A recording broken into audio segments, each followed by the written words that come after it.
په دې آیت کې د کافرانو د مغلوبیت بیان دی په دنیا کې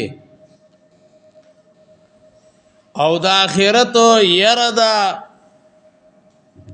چې دوی به ورته جمع کړي شي. بیا مبصرین یو د آیت کې خطاب چاته ده، نو یو قولو هغه داره چې د دین مرادو د مدینه منورې يهوديان دي. ابن عباس رضی الله عنهما روایت ده چې نبی علیہ السلام کلا د بدر د غزانا مدینه منورې ته واپس راغې، نو د بنو قینوقا په بازار کې ټول يهوديانو هغه راجم کړه او وی ویلو چې اې د يهوديانو ډلې تاسو اسلام راوړئ، مخکې د دینا چې تاسو انجام هغه شان شي کم چې د قریشو. هغه ویل اے محمد ته په دې خبره دوکه کې رانشي چې تا معمولی شان جنگو کو چې قریشو نا خبره وو هغه د قتل کړه او رالی کستا زمون سره جنگ راغې نو ته به پوه شي چې من کم خلک یو اوسه پورې لاستا زمون سره مقابله نه ده راغلی.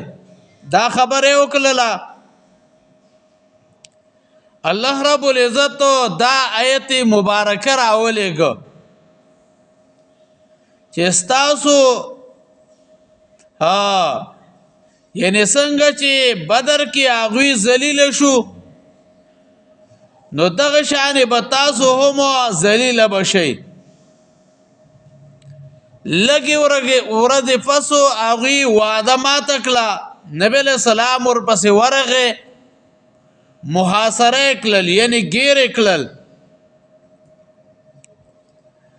عبدالله ابن ابی منافق اگر آغه نبی علیہ السلام ته سوال او زاری وکړلو، نبی علیہ السلام پری خودلو د مدینې نه وشړل. الله رب العزت ور سره دا وعده پورا کړله. بنو قریظه قتل شو، بنو نذیر هغه د کلی علاقې نه وشړل، خیبر فتح شو او نورې چې کومې علاقې وي نو په هغې باندې جزیه هغې پې مقرر کړله، یعنې ټیکسو هغې پې مقرر کړو. دویم قول دا دی چې دا خطابو د مکی مشرکانو کافرانو ته دی، لکه څنګه چې تاسو بدر کې ذلیل شوئ نو آینده کې به هم کمزوري کېږي به او د الله د عذاب نه نشي خلاصېدلی. دریم قول دا دی چې په دې آیت کې عاموالی دی، عموم دی په دې آیت مبارکه کې چې هر قسمه کفار وي، که یهودیان وي، نصارا وي، که مشرکان وي، چې دا ټول د الله دشمنان دي، همیشه د پاره به دوی کمزوري وي او کله کافران غالب راځي نو دا به د مسلمانانو نقصان به چې مسلمانانو به نیک اعمال هغه به پریخي، بد اعمال هغه به شروع کړي وي، نو ځکه به کافران غالب کیږي، کنه کافران هغه غالب کېدلی نشي. قرآن کریم کې همیشه د پاره د کافرانو سره د مغلوب کېدلو وعده ده چې دا به مغلوب کېږي، کمزوري کېږي به سورت انفال 36 نمبر آیت مبارکه وګورئ شپږ دیرشم آیت پای کې ویا سورت انفال شپږ دیرشم آیت مبارکه ان الذين كفروا یقینا کسان چې کفر کړي دي ينفقون اموالهم دوی خرج کوي خپل مالونه ليصدوا عن سبيل الله چې بلکې خلق د لارې د الله نه فسينفقون زر دې چې دوی خبه لګي ثم تكون عليهم حسرا بیا بشي په دې باندې افسوس ثم يغلبون بیا وکمزوري شي والذين كفروا الى جهنم يحشرون هاګه سان چې کوپر کله دې جهنم تبا راجمشي جهنم تبا هغه راجمشي او سورۃ الطور 42 آیت کې مې فالذین کفروا هم المکیدون خو شرط هغه بداوی چې ایمان والا با دعوت جاری او ساری ساتي دعوت کار هغه به پری دینا او جهاد هغه به پری دینا نو کافران هغه با کمزوري کیږي وبئس المهاد د مهاد یو معنی دا پرش او زید آرامو کولو دویم معنی دادا بیسا ما مهدو لانفسهم دیر بد دی اغا عملونا چې دوی ځان لا تیار کړی دي بیسا ما مهدو لانفسهم دیر بد دی اغا عملونا چې دوی ځان لا تیار کړی دي قد کان لکم آیتون یقینا استاسو د پارا آیت النخا فی پیاتینی په دوو ډالو کې التقطا چې مخامخ شوي فیاتون یو ډلوا تقاتلوا فی سبیل الله چې جنگ کولو په لار د الله کې واخرى كافرة او بلدلا كافروا يرونهما لدل دوی اغوی لرا مثلیهم دوچان رأی العین پلدلو دسترگو سرا والله یؤید بنصره او الله مضبوط وی په مدد بل سرا من یشاء چاله چې وغواړي الا فی ذلک العبره یقینا پدې کې عبرت ده لئولی الابصار د پارا د خوندانو د عقلونو پدې آیت کې خطاب د ایمان والو ته چې ګور تاسو بدر کی کام ویا وسلم در سره کاموا قولی کنا سرد دینا الله رب العزت غالب کړي او دویم قول دار چې خطاب دی د مدینی يهوديانو ته خطاب دی د مدینی يهوديانو ته چې د بدر په غزا کې چې ارسو شو د دین عبرت اغسل پکارو او پدی باندې په هدل پکارو چې الله رب العزت د خپل دین او ضرور او هغه غالب کيو خپل پیغمبر مدد کيو مفسرین وی ظاهر دادا چې دا خطاب کافرانو ته دی د ایمان والو د پاره پدې کې عبرت ده قد کان لکم آیتون تا د مخی آیت و تتمه ده یعنی مخی آیت کی څه خبره پاتې شوه نو هغه په دې باندې مکمل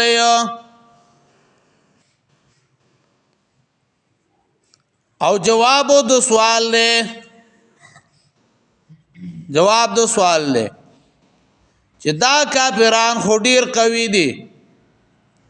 خو اصلي مرسره دي د شمار نه هم پوره دي نو الله رب العزت د دې نمونه او مثال راوړي چې ګوره بدر مقام کې د مسلمانانو تعداد کم په مقابله د کافرانو کې خو لیکن د مسلمانانو رعب هیبت داغي پزلونو کې اچولې و کافرانو ته مسلمانان دوچن ښکارا کېدل کافرانو ته مسلمانان دوچن ښکارا کېدل قد کان لکم آیتون یقینا استاسو د پارا نخا فی فئاتین په دوو ډلو کې فئاتن یو ډلوا تقاتل فی سبیل الله چې جنگ کولو په لار د الله کې فئاتن تقاتل فی سبیل الله د دین مرادو د الله پیغمبر صحابه کرام دي چې 314 کسانو او د دین د صحابه ولې فضیلت هغه ثابتېږي چې ګوره دا داسې یو جماعت چې د الله د رضا لپاره د الله د خاطر د پاره جنگ کولو نو الله رب العزت شهادت ورکي گواہی ورکي چې دا کامل او مضبوط ایمان والدي او فئه اخرى د دین مرادو مشرکان کفار د قریشو تقریبا چې زر کسانو او فی سبیل الله دا لفظو د نبی له سلام د سنت د عام کولو ټول ته شامل دی يرونهم مثلهم رأي العين یو مطلب د دې دا ده چې يرون کی زمين د جمع کافرانو ته او هم ضمیر د مفعول مسلمانانو تراجه ده نو معنا دادا یعنی لیدل کافرانو مسلمانانو لر خپل دوچنو په ظاهر نظر کې او دا په ابتدا کې نو بلکې په هغه وخت کې و چې کلا جنگ ون خطلو جنگ شروع شو مسلمانان ډېر ښکار کړ الله او حکم خو لیکن الله ډېر ښکار کړ ډېر د دې لپاره ښکار کو چې کافرانو باندې روب راشي الله رب العزت همیشه لپاره دغه شان کوي چې د مسلمانانو رعب په کافرانو باندې اچي او الله رب العزت د مسلمانانو امداد او تعاون هغه کوي سورۃ انفال نحم پارا 44 نمبر آیت مبارک وګورئ سلور سلیختمو نمبر آیت مبارکہ 44 نمبر آیت مبارکہ کوي لسم پاری اولنې مخ 44 آیت کی وَإِذْ يُرِيكُمُهُمَا او کلا چې دروخول الله دوی تاسو لرا دل تقیتم کله چې مخامخ شي او د دوی سره فی اعینکم پسرګو تاسو کې قلیلا لگا ويقللكم فی اعینهم او لګي کړی تاسو په سترګو دای کې ليقضي الله امرا د دې لپاره چې به سلو کې الله دې او کار کان مفعولا چې کیدون کې ده وإلى الله ترجع الامور خاص الله تا واپس کیږي ټولو کارونه وإلى الله ترجع الامور ګور ويقللكم في اعينهم تاسو داغي په نظرونو کې کم ښکارا کوي نو دا په اوله کې الله دواړه ډلې دا یو بل ته کم ښکارا کړل د دې لپاره چې دا یو بل باندې ډاډه شي ګوره که د اول نه یو بل ته ډېر ښکارا غلې وي نو بیا به چې کوم دی جنګو هغه به نه شروع کېدلې جنگو هغه بنوي شوی رأي العين دی آیت کې ویو چې رأي العين دا رأي العين د دې لپاره ویو ځکه چې مسلمانان کم وکنه نو ځکه رأي العين وی چې 314 کسانو او کافرانو دا زر کسانو خو په ظاهر کې کافرانو تا مسلمانان زیات کار کېدل ظاهر کی کافرانو تا مسلمانان زیات کار کېدلو زیات زکه کار کېدلو چې مسلمانانو سره د الله مدد وکړ او کافرانو سره د الله مدد نو دی آیت کې په خپل باندې وای والله یؤید بنصره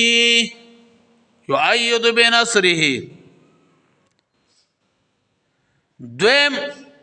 د يرون ضمیر مسلمانانو او هم ضمیر کافرانو تراجی ده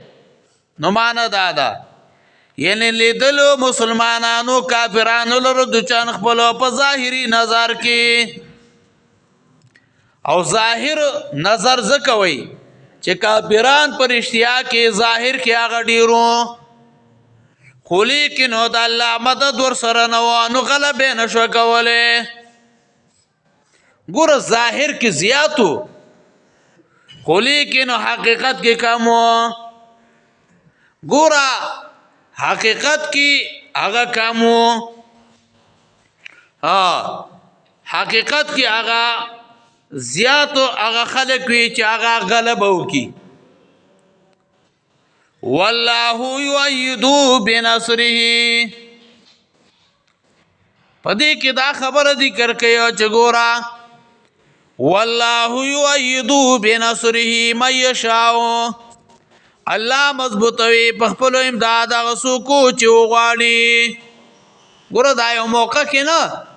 دا یو ټیم کې نه هر ټیم کې هر زمانہ کې چې الله رب العزت وغواړي نو امداد کوي نن سبا الله کوي امداد دغشاني او بیا دا مضبوطواله په اوسو طریقو باندې ده یو دا د ملائکو پر علی گلو سرا لای مضبوطیو پر علی گلو د چا د ملائکو سرا دویم دا چې مضبوطیا د کافرانو په دلونو کې روب اچولو سرا او دریم د مؤمنانو په دلونو کې بهادری پیدا کولو سره او تفسیر مواهب الرحمن کې ویا چې الله رب العزت بعض خلق واغه مضبوطی په اتباع د سنت سره او د بدعات کولو نه په ډډ سره حضرت شیخ القرآن د پنځپیر نور الله مرقده هغه ته یو ایسی یا ډی سی هغه ورته ویل ته یو کس تبسو کی